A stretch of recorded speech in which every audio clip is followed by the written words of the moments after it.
À travers les 8e et 9e étapes de la voie des réalisations, programmées le même week-end, le RNI montre que les priorités diffèrent d'un territoire à l'autre, mais que la volonté, la vision et la détermination sont les mêmes. Dans une récente étude, le HCP décrit le profil des étrangers résidant au Maroc. Leur nombre s'élève à 142 152 personnes, représentant 0,4% de l'ensemble de la population du pays. Le tourisme marocain a généré 113 milliards de dirhams de recettes à fin octobre 2025, dépassant le niveau atteint à fin 2028. Une envolée portée par la hausse des arrivées et la diversification de l'offre qui propulse le Maroc parmi les destinations mondiales.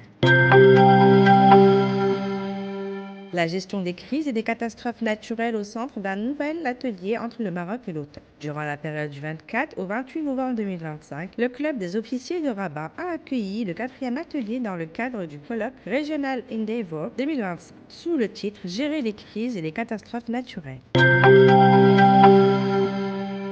La Commission des finances, de la planification et du développement économique à la Chambre des conseillers a adopté mardi à la majorité la première partie du projet de loi de finances PLF 2026, en présence du ministre délégué chargé du budget, Fouzi Loujail.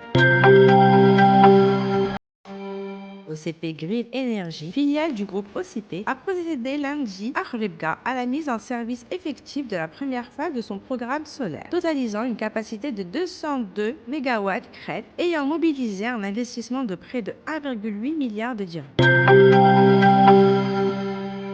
Le ministère de la Santé a mobilisé dans le cadre de l'opération Riaya 2025-2026 523 centres de santé, 3528 visites de terrain, 183 caravanes médicales spécialisées, 2817 professionnels pour faire face à la vague de froid.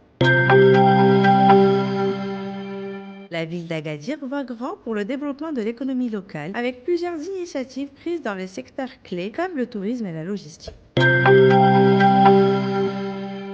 Le Maroc et l'Espagne renforcent leur partenariat. Les deux pays veulent porter leur coopération à un niveau plus haut pour les prochaines années. Agriculture, protection sociale, enseignement, finances, pêche maritime, justice, les détails des mémorandums signés entre les deux royaumes. Le nombre de véhicules en circulation jusqu'au 31 décembre 2024 s'est chiffré à plus de 4 700 000, dont 1 296 174 véhicules utilitaires, 3 112 040 voitures personnelles.